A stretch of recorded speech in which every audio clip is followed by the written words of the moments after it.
continuing on our journey of very, lesser known late 19th century presidents, we have Chester A. Arthur, 21st president of the United States, who served between 1881 and 1885. He was Garfield's vice president, and when Garfield got shot and died, he became president. Chester A. Arthur was born in Fairfield, Vermont in 1829. However, he grew up in upstate New York. His family, kind of what you and I today would call a middle class family. He graduated from Union College in 1848, becoming a lawyer. He mainly practiced in New York City, in New York. One of the interesting things about Chester A. Arthur before the Civil War, he was known as an abolitionist lawyer. He was known as a lawyer who would defend slaves who had escaped north. He was openly supportive of the abolition movement. He even argued a case in the New York Supreme Court, Lemon versus New York, 1860, where he won the freedom for enslaved people who had been brought into New York by Virginia slave owners. The slaves, the slave owners had been sued because they were bringing slaves in. And so that's kind of an interesting thing about Arthur before the Civil War. Historians make a kind of a big deal about, who supported what. And we kind of know from Lincoln, President Lincoln had, he was an anti-slavery person, but he wasn't an abolitionist. And here you have Chester A. Arthur, who he was an abolitionist. He was known as an abolitionist lawyer. During the Civil War, just like I mentioned with Garfield, like most men of his generation, he served in the war. I mean, you've already done Ulysses S. Grant, General Grant during the Civil War. Rutherford B. Hayes served in the Civil War. We talked about Garfield in another video, and now 4 straight presidents that served in the military during the Civil War. So you kind of get the idea that serving in the Union Army during the war, that was going to help you in the campaign, at least in the North. South, not so much, but at least in the North. And so what do you have? Ulysses S. Grant, Rutherford B. Hayes, James A. Garfield, and now Chester A. Arthur. 4 presidents in a row that were veterans of the Union Army. So that tells you something. The Republican Party, big on putting forth candidates, that had Civil War service in the Union Army. And that was kind of the critics called it, Democrats, waving the bloody shirt. Like, why would you vote against a Civil War veteran, right? During the war, he served as quartermaster general of the New York militia. He oversaw troop logistics and supply distribution. And so when you're going, well, how did Arthur go from, lawyer to politics? That's kind of how. You serving as quartermaster general, that put him in touch with the New York Republican Party. And so you kind of get in that way. And the other thing you notice also, Arthur, Ulysses S. Grant served in combat. Grant served in combat. Rutherford B. Hayes served in combat. James A. Garfield served in combat. Those 3, they're on the front lines. They were, and so what's interesting about Arthur here is you have his service during the Civil War, not on the front lines. He's quartermaster general. He oversaw troop logistics and supply distribution. So he's, he serves in the, I guess, the bureaucracy part of the military. So that's kind of an interesting kind of difference between Arthur and his three predecessors is, where they actually served. And so, so Arthur gets into politics, and so he is, he kind of gets in through having a patronage job, being Quartermaster General of the New York Militia. And so that puts him into the stalwart faction of the Republican Party, Senator Roscoe Conkling, who want to, they want to maintain that spoils system or that patronage system. If you win an election, you control the government jobs. Going all the way back to Democrat Andrew Jackson. Historians generally argue that Democrat administration, Andrew Jackson, began the patronage system or the spoils system. Some historians go back to Democratic Republican Jefferson, but especially Jackson. You have the Democratic Republican Jefferson and the Democrat with Andrew Jackson, kind of starting that spoils system. And so here, by the late, post-Civil War era, 1880s, it's a well-established system where if you win an election, you control the government jobs and you hand them out. The spoils system. You won the spoils, right? To the victor goes the spoils. And so that's what's interesting. So Arthur's in that direction, right? He's in that direction, so he's in that way. In 1871, President Ulysses S. Grant appointed Arthur as collector of the Port of New York. And by the way, at the time, it was one of the most lucrative and politically powerful positions in the nation.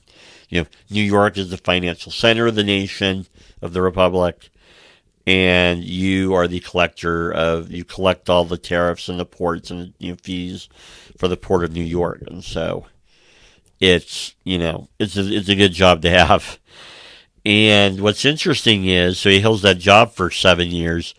When Rutherford B. Hayes takes office, Hayes is big on civil service reform, right?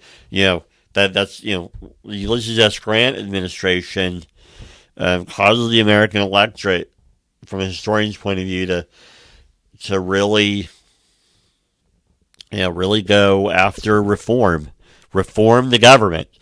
And what's interesting is 1878, Arthur becomes a quote-unquote victim of that reform movement. Hayes kicks him out, fires him. And so that's what's interesting. So Arthur loses that job. We talked about the election of 1880 already, right? The stalwarts and the half-breeds in the Republican Party, they're fighting over what candidates to have. And remember, Garfield is the compromise candidate. One of the reasons why Garfield is acceptable is, who does Garfield want, or who does Garfield have as his vice presidential nominee?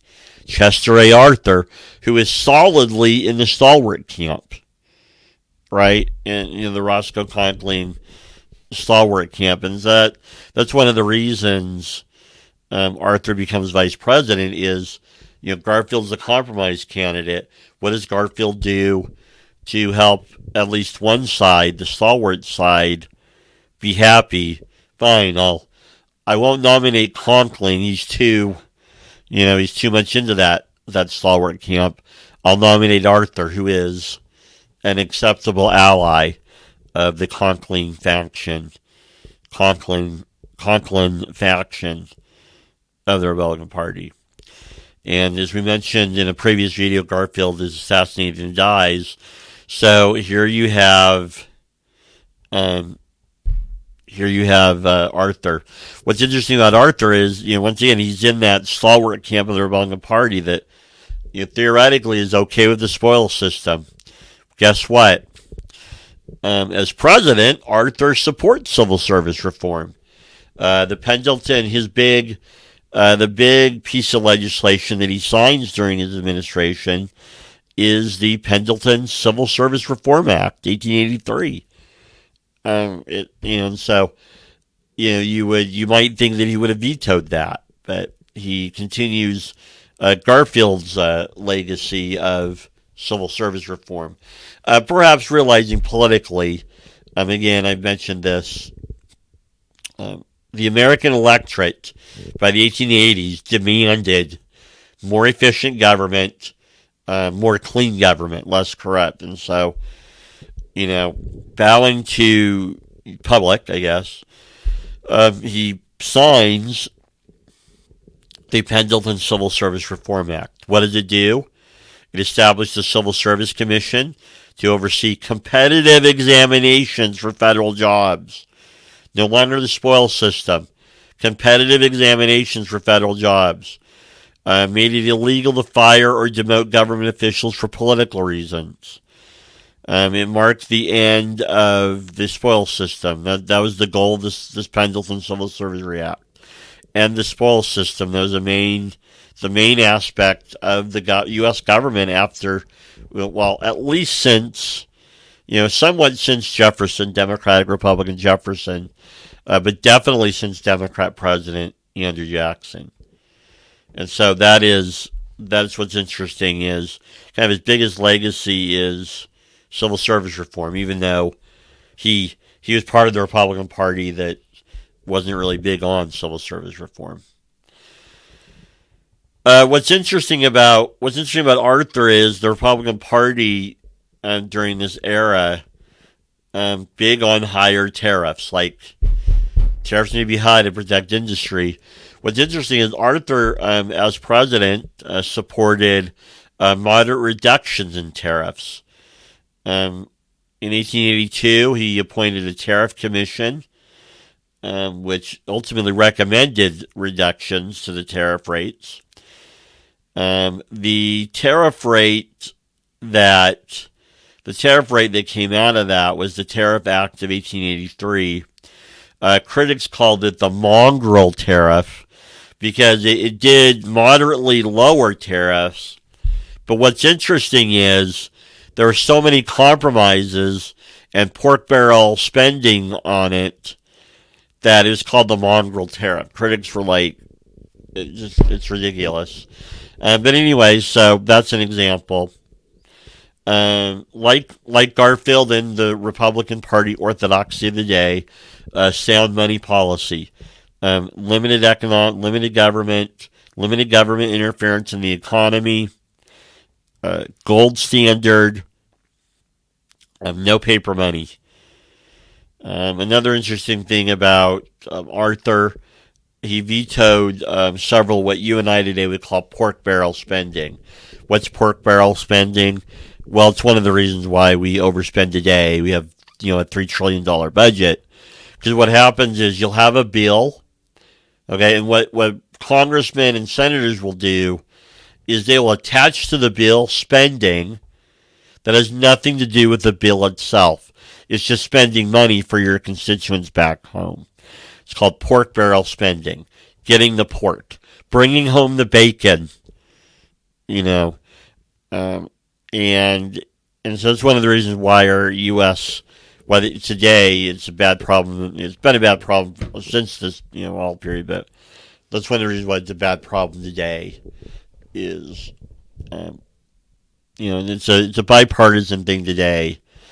You have this idea that let's just spend more and more money. It's one of the reasons why we have a massive national debt, and we have a $3 trillion budget. The U.S. government way overspends, and so Arthur is known for vetoing several bills that were filled with pork barrel spending, spending that had nothing to do with the bill itself. Immigration and foreign policy.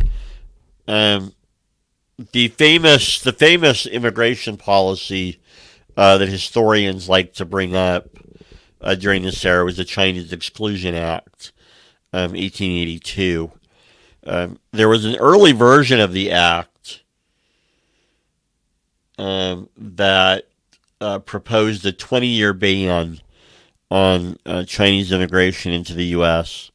Arthur actually vetoed that early piece of legislation, mainly arguing that the 20-year ban was too long, like a little excessive. The actual Congress goes back to work. Arthur will sign the revised version of the Chinese Exclusion Act, 1882. The revised version has a 10-year ban on Chinese immigration. A later piece of legislation will make that permanent. But it does. What's interesting about it is it highlights the federal government's expansion into a greater role in immigration policy. Who comes in and comes out. When you study pre-Civil War, there's not a lot of federal involvement in immigration. Who comes in, who comes out, and what you do. Probably an early example of federal government involvement in that would be the Alien and Sedition Acts. How long ago was that? President John Adams, the second president of the United States, and Arthur's the 21st. So, and so you don't see a lot of federal government involvement in immigration. With Arthur, you do now with the Chinese Exclusion Act. As far as foreign affairs, kind of like with Garfield, Arthur pushed for improved relations with Latin America and an increased U.S. diplomatic presence abroad. That America should have a modern navy, should have a 2-ocean navy, should flex his muscle a little bit, and so. Arthur kind of continues that push to America as a world power, and that's interesting, right? America's economy is shifting from a agricultural to a manufacturing economy, and so you now have an America also that's wanting to flex its muscle economically and militarily. Next, Native American policy. During his administration, Arthur's viewpoint is that Native Americans should assimilate, should become American, meaning European American, English European American, as best they can. And I've talked about in other videos and in class about this idea of what does 19th century America expect? 19th century America expects people to assimilate, to be as close to a definition of American as possible. And so, and you see that with the Chinese Exclusion Act. Chinese people are viewed as the least assimilatable. They're the least assimilatable group. They cannot assimilate. They cannot become American. Well, so what does Congress do? They pass the Chinese Exclusion Act. And so, as far as Native American policy, Arthur argued kind of the same point of view that Native Americans should become American, meaning Northern Western European and Protestants. And so 1887, you have the Dawes Act passed after he was president, but his support and work develops this idea of what the Dawes Act was. In 1887, the Dawes Act set aside land for Native Americans to get land and farm. So they could leave the reservation, they would get land, and they would farm. They would become middle-class American farmers. They become farmers, right? And so his Native American policy sought for assimilation. He does end up serving just one term as president. The Republican Party in 1884 went a different direction. And so it makes it look like Arthur maybe wasn't a good president. Historians today generally view, even though most historians are registered Democrats, they generally don't like Republicans because they're Republican. They're not on the right team. Historians actually generally view Arthur as kind of an unexpected reformer. He sought to reform government.